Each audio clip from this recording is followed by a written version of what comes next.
मुझसे पूछते हो मैं तुम्हारे होने वाली, तुम ऐसा कहकर मुझे लज्जित कर रही हो, लज्जित कर रही हो। सुपनेखा कहती है अरे ओ राजकुमार, तुम इतने भोले मत बनो, मैं तुझसे विवाह करना चाहता हूं, इसलिए हे राजकुमार तुम मेरी बात मानो और मुझसे विवाह कर लो। लक्ष्मण कहते हैं नहीं नहीं सुंदरी, मैं नहीं कर सकता। अगर तुम्हारी ऐसी इच्छा है तो तुम मेरे बड़े भैया, वह देख रही हो वही मेरे बड़े भैया राम है, तुम उनके पास जाओ और उनसे यह प्रस्ताव करना और उसी के साथ तुम्हारी अगर वो मान गए तो तुम उससे विवाह कर लेना सुंदरी। सुपनेखा कहती है ओह तो तुम्हारा भाई भी है, वाह देखने में कितना सुंदर लग रहा है। चलो कोई बात नहीं, मैं चलती हूँ तुम्हारे बड़े भैया के पास। वाह वाह कितनी सुंदर है, मानो साक्षात परमात्मा का रूप है। अगर इससे मेरी विवाह हो जाती है तो कितना सुंदर लगेगा। और सुपनेखा कहती है हे राजकुमार, मैं आपके शरण में आई हूँ और तुम्हारे छोटे भैया लक्ष्मण ने मुझे भेजा है और कहा है कि जाओ मेरे बड़े भैया के पास, तुमसे विवाह कर लेंगे। इसलिए हे बड़े भैया लक्ष्मण के आप मुझसे विवाह कर लीजिए। राम कहते हैं नहीं नहीं नहीं, मैं तुमसे विवाह नहीं कर सकता, मैं तो शादीशुदा हूँ, मेरी तो विवाह हो चुकी है। सुपनेखा कहती है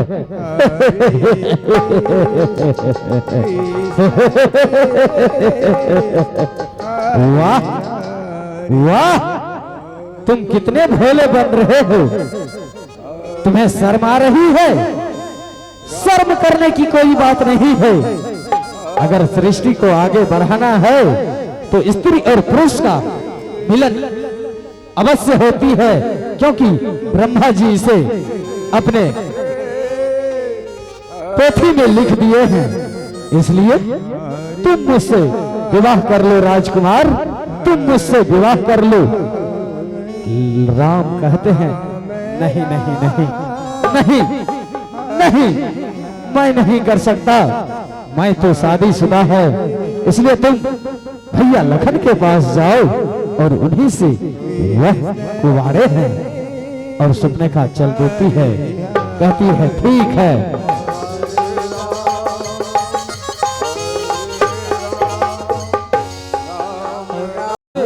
जाओ मेरे छोटे लखन के पास जाओ और तुम उससे विवाह कर लेना, वही कुंवारे हैं। लखन कहते हैं अरे सुंदरी, तुमसे भैया झूठ बोल रहे हैं, इसलिए मैं तुझसे विवाह नहीं कर सकता जब तक मेरे भैया आदेश ना दे दें। इसलिए मेरी कहना मानो और पुनः तुम मेरे बड़े भैया राम के पास जाओ और उन्हीं से विवाह कर लेना। सुपनेखा पुनः राम के पास चली जाती है और कहती है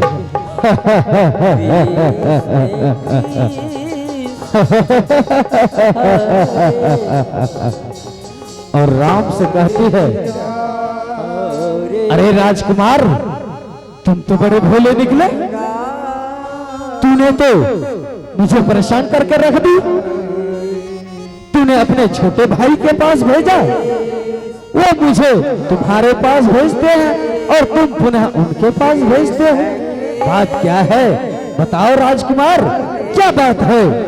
मैं तो तुम दोनों भाई को पसंद करती हूँ, राम कहते हैं, अरे सुंदरी मानती क्यों नहीं हो? हम तो खुद जंगल में भ्रमण करने आए हैं और हमारे साथ हमारी अर्धांगिनी देखो, वो तुम्हें दिखाई दे रही है, वह सीता है, मेरी अर्धांगिनी। इसलिए मेरी शादी हो चुकी है, मैं तुमसे विवाह नहीं कर सकता, क्योंकि एक पत्नी व्रता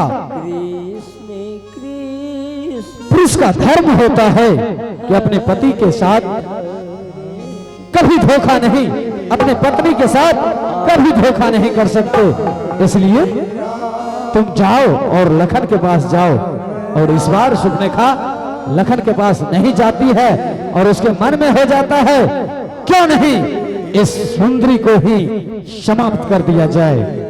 और लखन पुष्प वाटिका से फूल तोड़ने के लिए आगे बढ़ते हैं और गुस्से के मारे आगे बढ़ती है सुपनेखा और कहती है,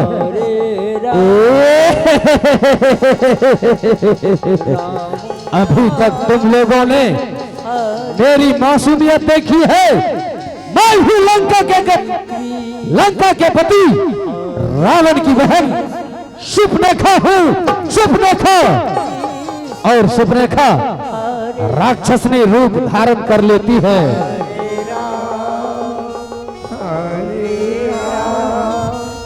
राम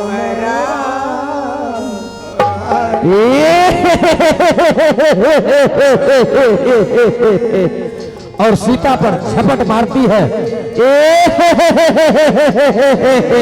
अरे चंडाली, मैं तुझे खा जाऊंगी।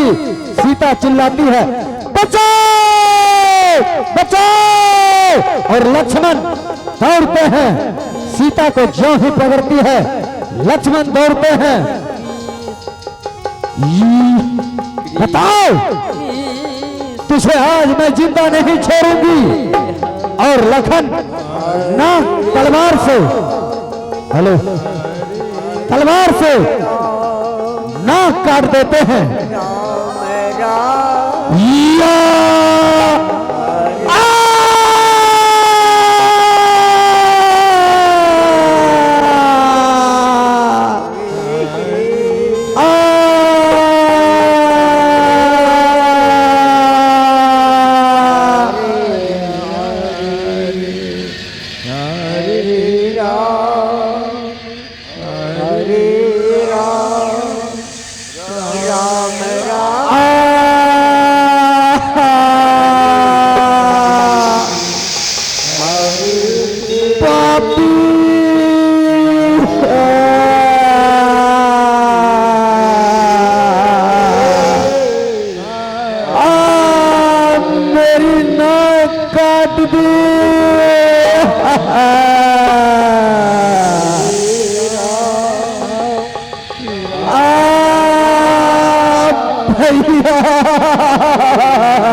और लखन भगवान राम के पास पहुंच जाते हैं और कहते हैं, चरण वंदनम करते हैं तथास्तु।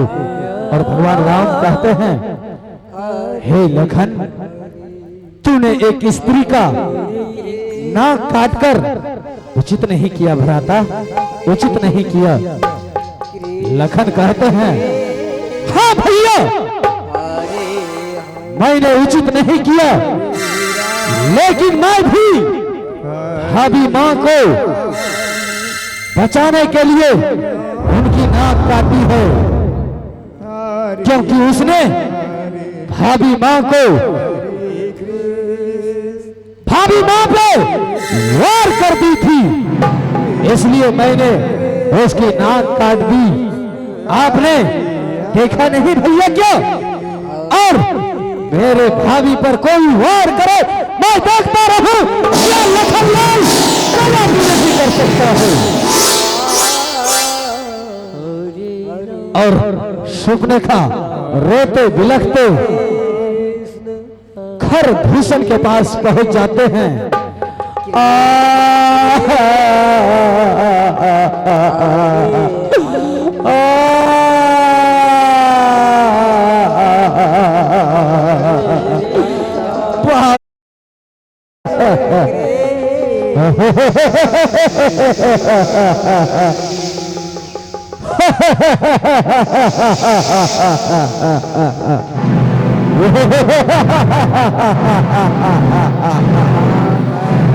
भैया भूषण, चलो हम सभी आज जंगल में विचरण करते करते थक चुके हैं। चलो अब दरबार की ओर चलते हैं और वही आराम करेंगे।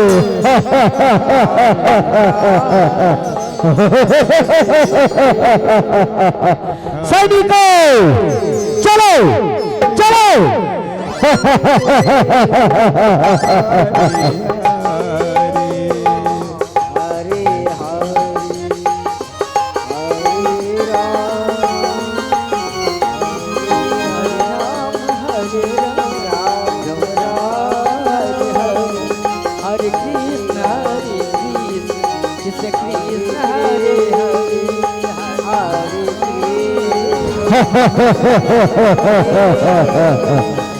सैनिकों चलो, इस जंगल में हमारा ही राज्य चलता है, इसलिए यहाँ कोई मानव नहीं आ सकता है। यहाँ राक्षसों का बोलबाला है।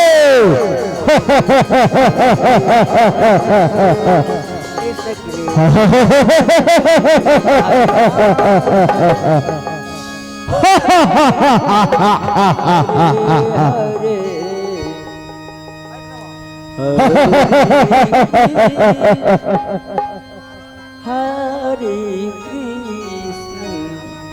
कृष्ण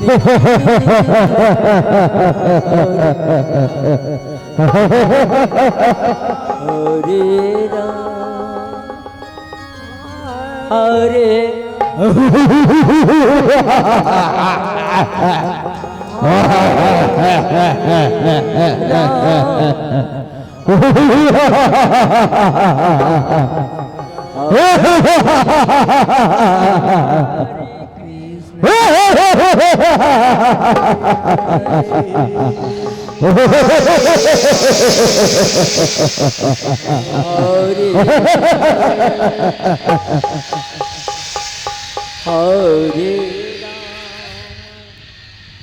और इसी बीच सुपनेखा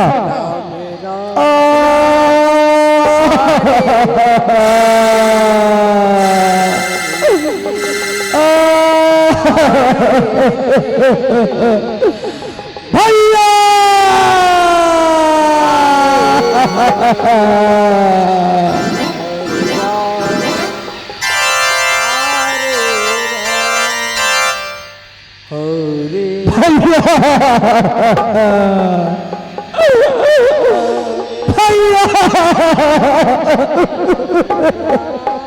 खर भूषण कहते हैं, अरे बहन तुझे क्या हो गया बहन? तुम क्या रह रही हो बहन? क्या रह रही हो? सुपनेखा कहती है, भैया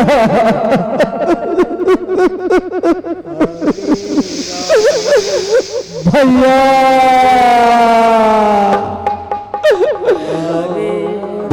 भैया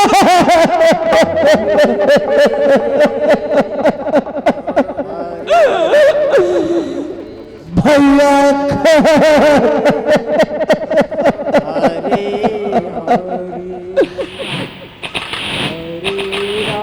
हर कहते हैं बहन,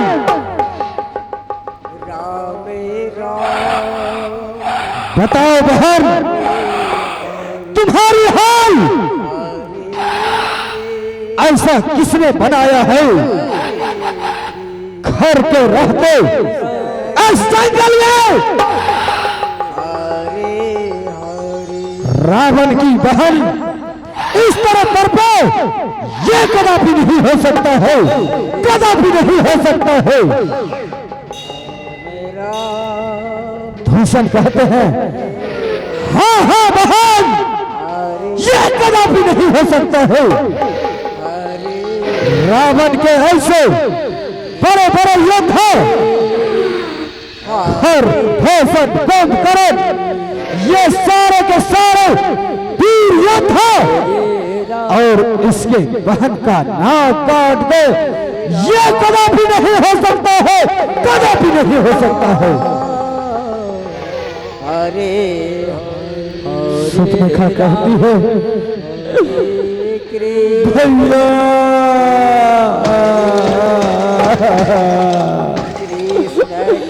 भैया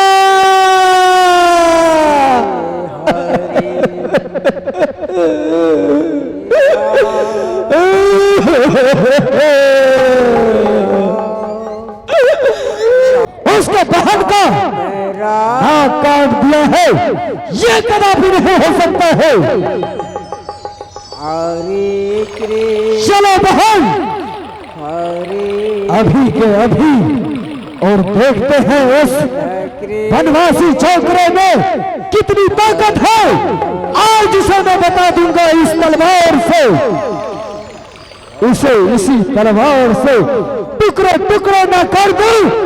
मेरा नाम खर और भूषण नहीं। चलो सैनिकों, देखते क्या है, चलो और देखते हैं उस छोकरे को जिसने रावण की बहन अर्थात खर भूषण जैसे भाई के बहन का नाक काट दिया है। ये कदापि नहीं हो सकता है, कदापि नहीं हो सकता है।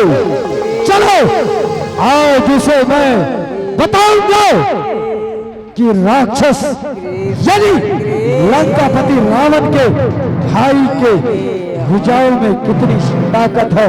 चलो और आगे बढ़ जाते हैं।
हेलो अमित कुमार, कमान अमित, हेलो।